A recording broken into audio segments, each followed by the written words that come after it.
Сәлеметсіңдер ме балалар? Жаратылыстану 4 сынып, 4 бөлім, 21 сабақ. Заттар және олардың қасиеттері бөлімі ауа мен су. Тақырып заттар қандай болады? Әуелі балалар сабағымызды бастауымыз бұрын мына өлең жолдарын бірге қайталап көрейік. Психологиялық дайындық. Күн жарығын алақанға саламын, жүрегіме басып ұстай қаламын. Ізгі әрі нәзік жарық мейірімді болып кетер сонда менің жан жағым. Балалар өлең жолдарын қайталайық. Енді балалар сабағымызды бастамас бұрын өткен сабақты бір пысықтап алайық. Мынандай сұрақтар қойғым келіп тұр сіздерге. Дене деген не? Адам жасаған денелерді не деп атайды? Зат деген не? Заттың қасиеті дегеніміз не? Заттардың қандай қасиеттері болады? Балалар, осы сұрақтарға өзіміз жауап беріп көрейік. Тап және сипатта әдісі. Мына суреттен нелерді көріп тұрмыз балалар біз? Бірінші суреттен жұмсақ ойыншық. Екінші суреттен қатты зат, яғни балға, құрал сайман. Үшінші суретте жұмсақ резеңке доп, кедір бұдырлы болады балалар. Енді осыларды біз сипаттап көреміз балалар. Жаңа тақырыпты ашу. Бірінші, сен заттардың қандай түрін болатынын білесің. Түрлі үдеріс кезінде заттардың қасиеті өзгеретін түсінесің. Құрамын анықтайсыңдар. Екі тыстағы суды салыстыр. Қай стакандағы судың құрамы таза? Ойыңды түсіндір. Яғни балалар, бұл жерде 2 стаканда су беріліп тұр. Оның құрамының қандай стакандағы су таза, қайсында құрамында, яғни өзге заттарды бар екенін біз арнайы құрылғылармен зерттеп анықтаймыз. Бүгінгі сабақтың тақырыбын тағы бір қайталап өтейік. Заттар қандай болады? Сабақтың мақсаты 4-3-1-1 заттың қасиетіне байланысты қолдану аясын анықтау.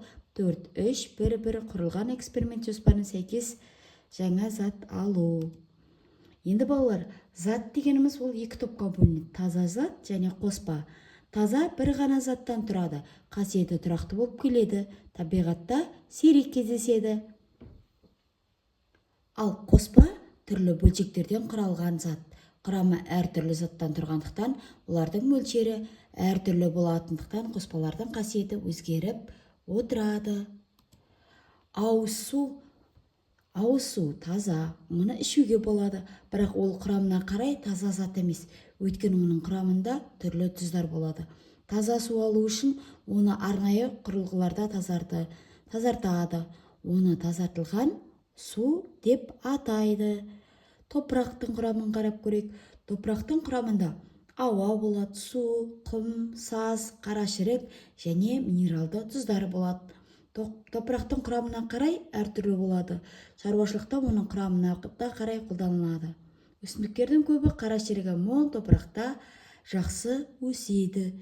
Дегенмен құмды топырақтарда да өсетін өсімдіктер кездеседі. Түрлі денелерді жасау үшін кей заттардың алдымен балқытады. Температура әсерінен заттың қатты күйден сұйық күйге айналу үдерісі балқу деп аталады. Кез келген затқа әсер ету, яғни балқыту, қайнату, араластыру арқылы оның құрамын, күйін өзгертуге болады. Заттың осындай өзгеріске бейім болуы оның қасиетіне жатады, яғни заттардың қасиеттері өзгеріп отырады. Қайнау. Кейбір заттар қайнау, булану нәтижесінде пайдалы болады.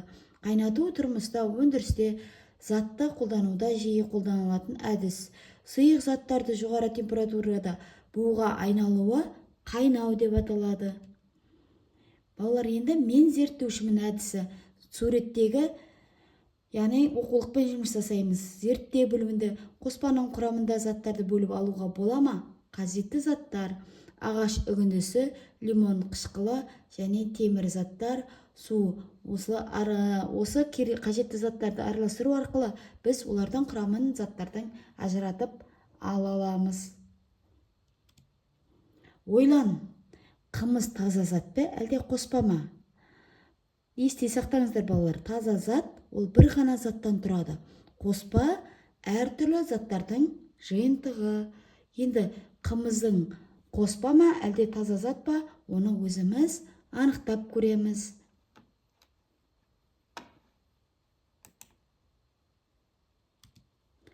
Жұптық жұмыс.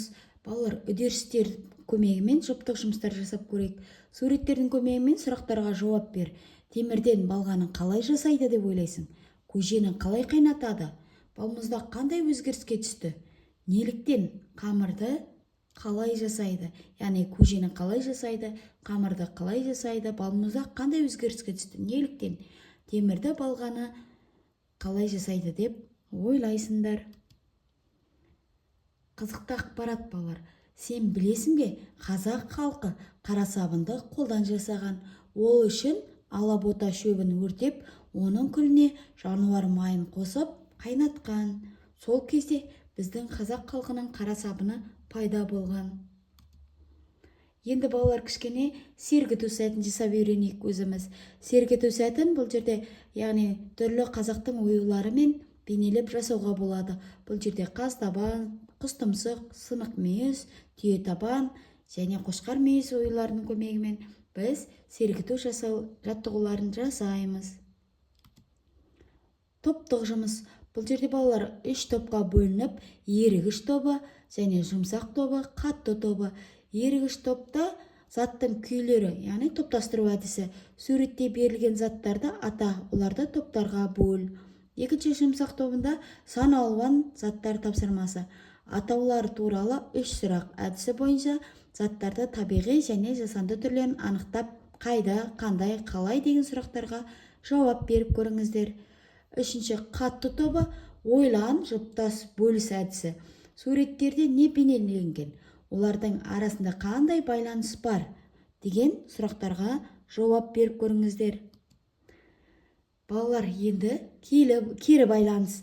Қоспаның құрамында заттарды бөліп алуға бола ма? Заттардың барлығын бірдей қайнату, еріту, балқыту мүмкін бе?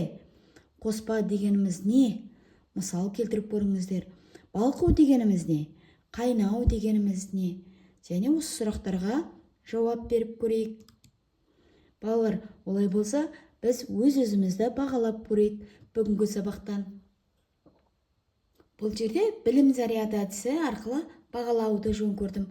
Егер сабаққа толық түсінікті болса, жасыл және сабақты әлі де орташа деңгейде түсіндім десең, сары түсті. Ал егер мүлдем түсінбедім десең, онда қызыл зарядын белгілеуіңе болады. Балалар, сау болыңыздар.